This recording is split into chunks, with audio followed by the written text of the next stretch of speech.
The NSF GRFP just got way more competitive. Second-year grad students can't apply anymore. Clinical psychology students also ineligible. And overall funding is tighter than it's been in years, which means this year winning is gonna take more than a strong CV and a solid research plan. But here's the good news. You can still win it. You just have to be smarter about how you're applying. I'm Alexus, and I'm a final year PhD student studying Biological Oceanography at the University of Hawai'i at Manoa, and I actually received the NSF GRFP back in 2022. Since then, I've reviewed tons of applications and mentored students through this exact same process. And in this video, I'm breaking down how to make your application stand out from the rest, plus the biggest mistakes that could cost you the fellowship. Before we get in, I wanted to quickly share my application experience. As an undergrad applying to graduate school programs, I was very aware of the NSF GRFP. I knew it was very competitive, and I felt like me as an undergrad with no prior experience writing research proposals and not knowing exactly what research I would be doing in graduate school, I just thought I did not have a chance. And I couldn't have been more wrong. I really should have applied as an undergrad. I just didn't have a mentor to guide me through that process. And yeah, I just didn't know how to go about it. And it felt way too overwhelming, way too competitive, and no point in applying for an undergrad.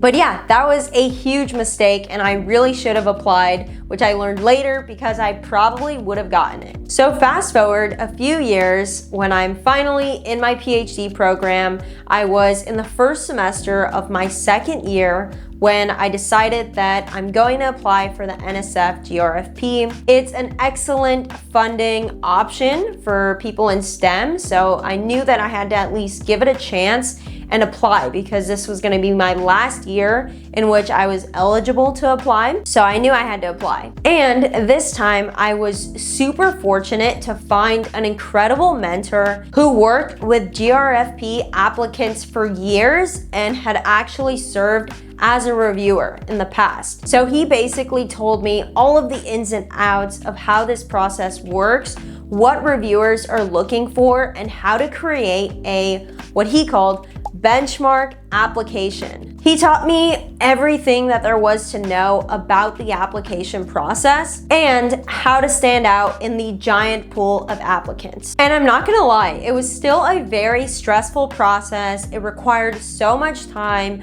so many drafts and revisions, but eventually it got done and I submitted it. And when I finally got the email in March that I received the award, everything changed. The NSF GRFP just gave me so much more freedom, flexibility, and honestly confidence in myself for receiving this very prestigious award. I had 3 years of funding, which meant that I had plenty of time to just focus entirely on my research. I had money to do lab work that I needed to do and to attend conferences and travel a bit. All of that was covered under my NSF GRFP. And honestly, it was the best time. It was the best thing that could have happened to me during my PhD. And that is exactly why I'm making this video today, because I know how intimidating the process can be as an undergrad or early grad student. I had people that helped me every step of the way and gave me feedback on each draft. And now I want to return the favor and help you guys submit the best possible application. So before we get into how to make your application stand out, I wanted to quickly talk about who can apply and what's changed for 2025. So first, a quick reminder about eligibility. To apply for the NSF GRFP, you need to be a US citizen, national, or permanent resident. You have to be pursuing a graduate degree in STEM or STEM education. You have to be beginning your graduate program by next fall, and you you can't apply if you already hold a graduate degree, such as a master's or something else. Basically, this fellowship is designed for researchers that are barely beginning their career as a researcher.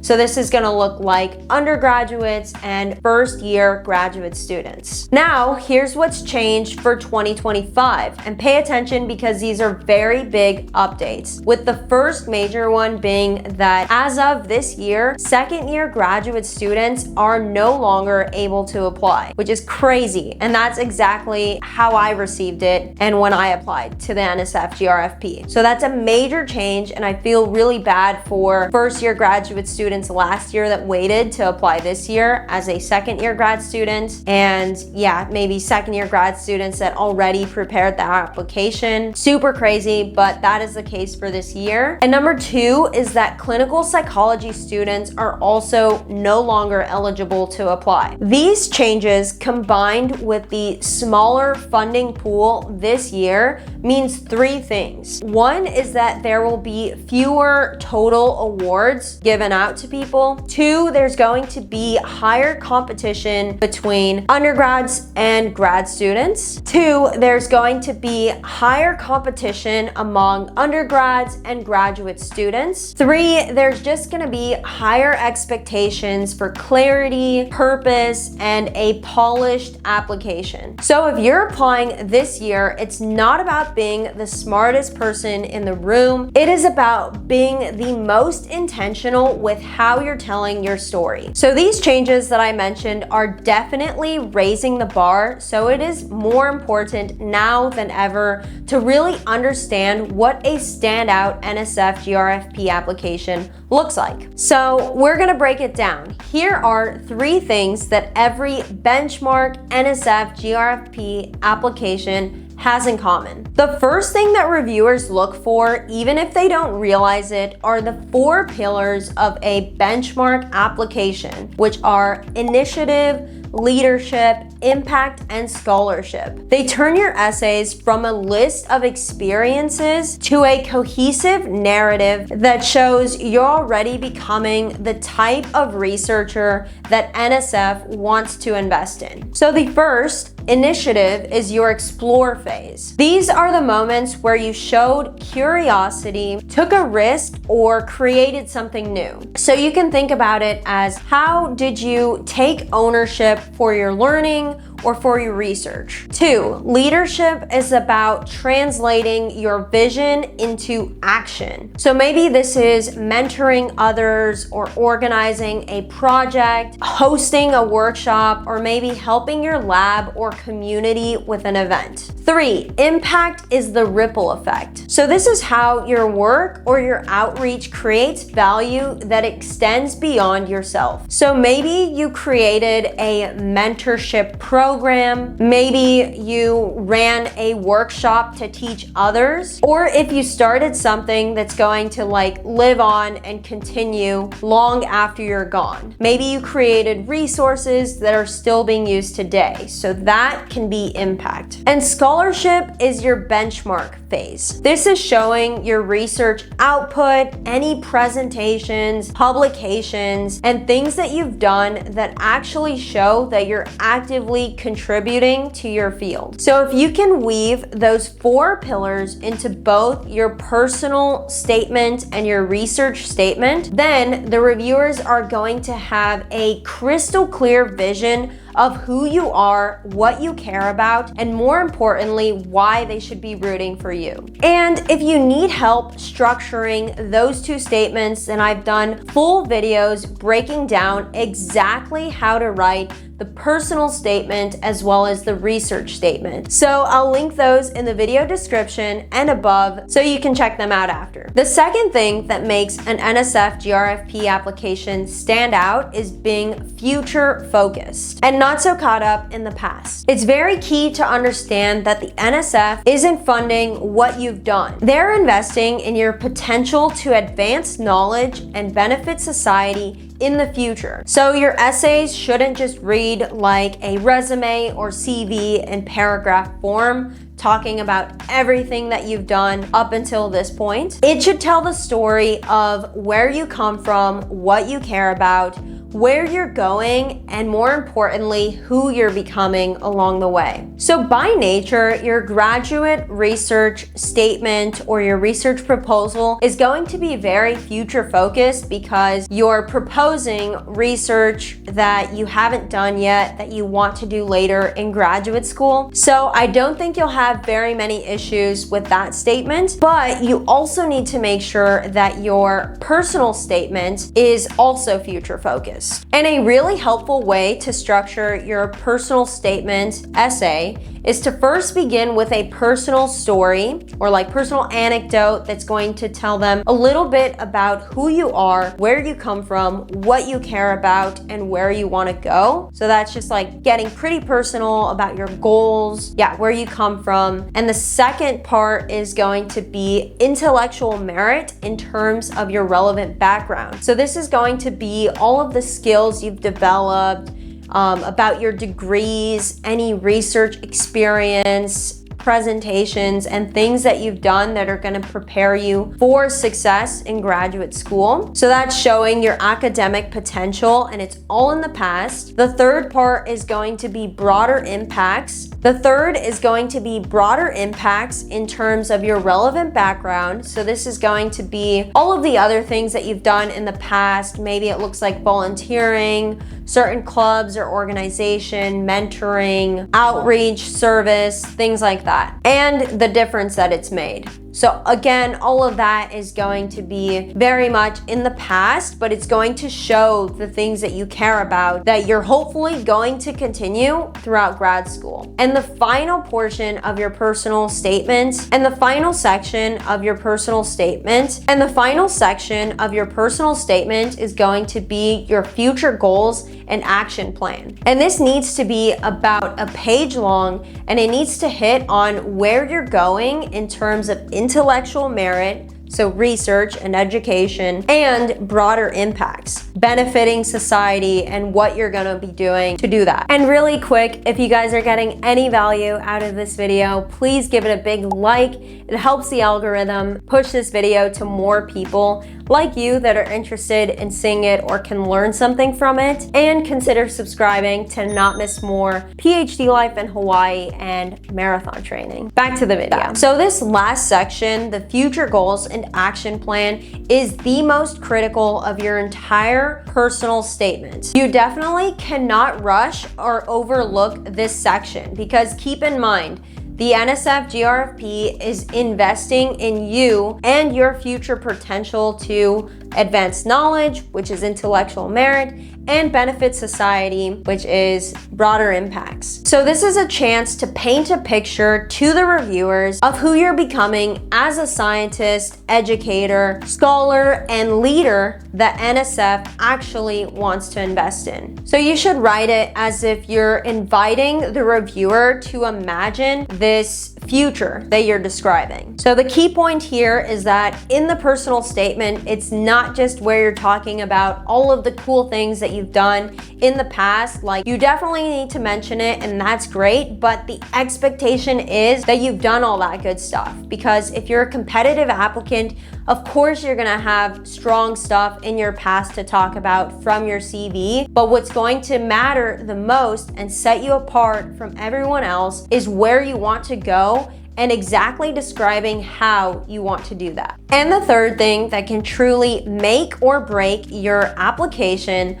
are your letters of recommendation. The best letters don't just say, she's a hard worker, he's a good researcher, he's a strong student. They're very personal, and they're going to support exactly what you're saying you did in your personal statement and where you want to go with your graduate research. So they got to support everything that you're talking about and showing in your other essays. And they need to help amplify your story. So your recommenders should be talking about the same themes that you're talking about in your 2 statements, whatever is important to you. They should be backing that up and really highlighting those research themes. They need to back up your intellectual merits, so who you are as a researcher, scientist, and scholar, but also broader impacts. So how are you benefiting society? How have you done it in the past? What have you been doing? They need to be able to support and talk about all of that, while also painting you as a future leader in your field that the reviewers can really root for. So you can ask for up to 5 letters of recommendation, but you have to rank them,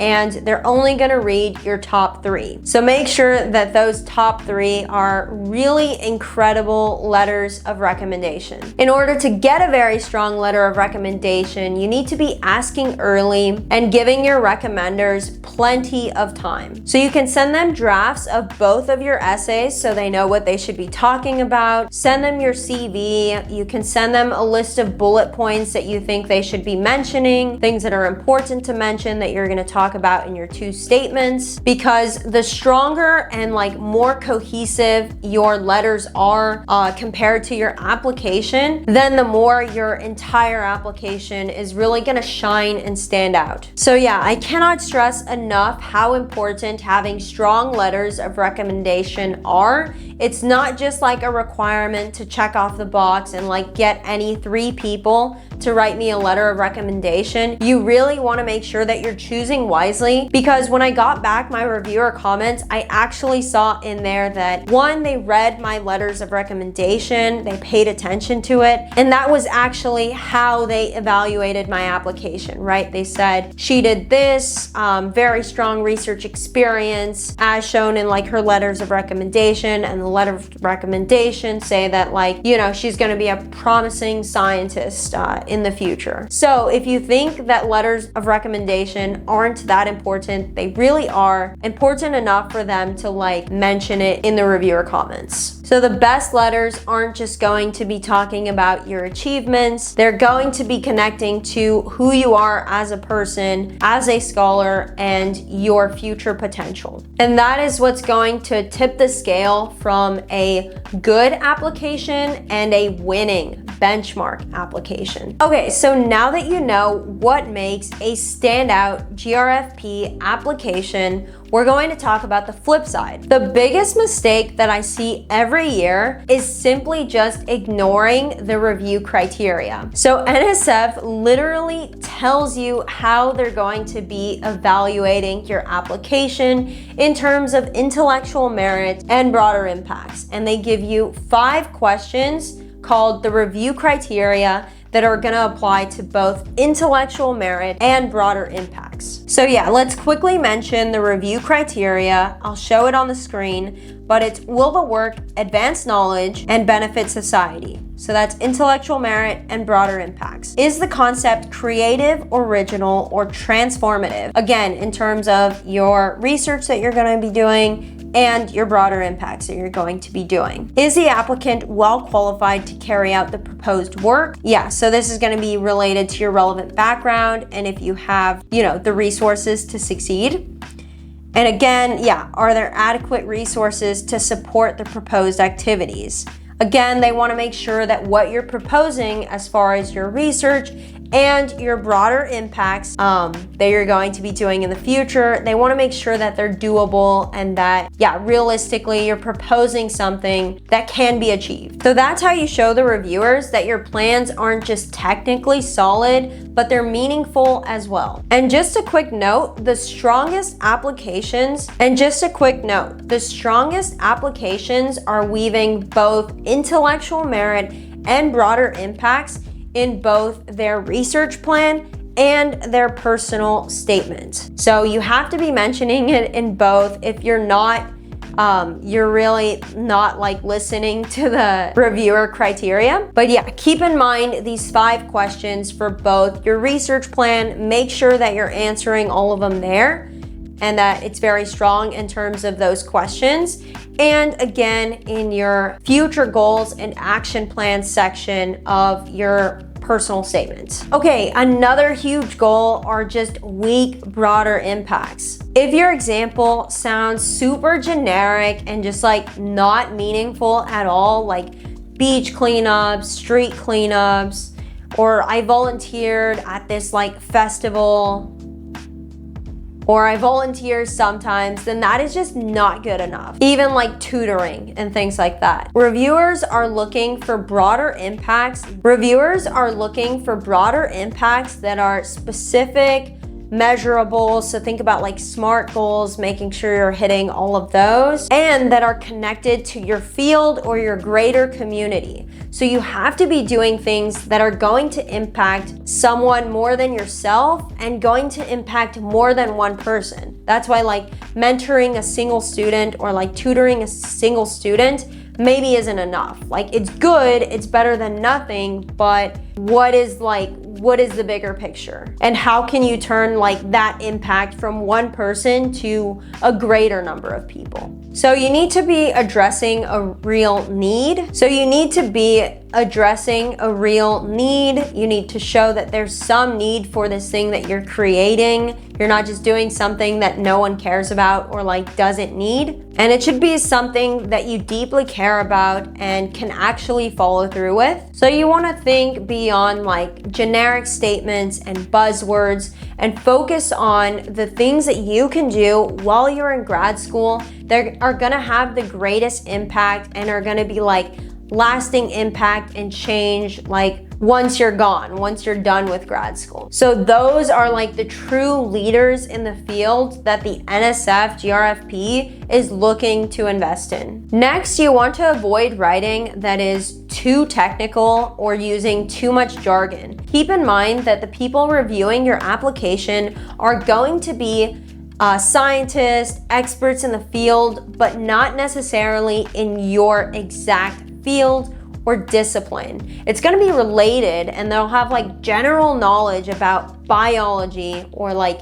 chemistry, but not your exact area of research. And keep in mind, if they cannot understand the research that you're proposing, then you're not going to get a review and it's not going to be funded. So aim for clarity and not complexity, and write as if you're writing to another scientist, but one from a completely different field. So I'm like a biologist and I want to make sure that if I'm writing about my research, that a physics person can understand what I'm writing, at least well enough, right? So if it's confusing, it's losing. Mistake number 4 is messy structure. So even great ideas are sometimes lost in just cluttered, disorganized writing. You want to make it very easy for the reviewers to be able to skim your application and still understand who you are and get your main takeaway points. You can also use formatting to your advantage. You can bold sentences or certain things that you want to highlight, maybe like publications, certain other scholarships that you may have gotten, or like other grants. You can use very strong transitions and have clear topic statements, and make sure each paragraph has a clear takeaway. Ideally, someone should just be able to read your topic sentences and maybe like skim the highlighted parts or the bolded parts and understand what your application is about. So you want to make it very easy on the reviewers to like not miss the important things that you're trying to mention and get across in your application. Next is not having a compelling personal story. So you have to stand out to the reviewers. You have to show them truly who you are and why you do what you do. They have to be able to think of you as more than a researcher. So you need to show them where your motivation comes from, what your values are like, and what you care about and why you care about those things. And that's how you're going to make them remember you and your application so that they can root for you in the end. Another very common mistake, as I mentioned a little bit earlier, are weak letters of recommendation. Ask early, give your letter writers plenty of time, and make sure that they're mentioning the things that you're going to be talking about so the letters actually support support and like amplify everything that you're talking about in your 2 statements. And finally, do not shortchange your future goals and action plan section of your personal statement. I've seen way too many people just focus and talk on and on about all of the great things that they've done in the past. But again, keep in mind that the NSF GRFP is funding your future. So they're more focused and like cared about what you're going to be doing in graduate school for the next 3 years while they're paying you. So be specific about what you want to achieve, how you're going to achieve that, and how the NSF GRFP is going to help you achieve those things. So trust me, I get it. Applying for the NSF GRFP is not an easy thing to do. It's super competitive, but it's an excellent funding opportunity. And even just winning an honorable mention is a huge CV booster. And it's solid practice for grant writing in the future. If you want to go deeper, I have 3 more videos in this series. One on how to write the personal statement, another on how to write the research statement, and a final one that is more of an overview about the NSF GRFP, how it works, and what you need to apply. Watch those next, and they'll guide you through everything you need to submit a super strong application. See you there.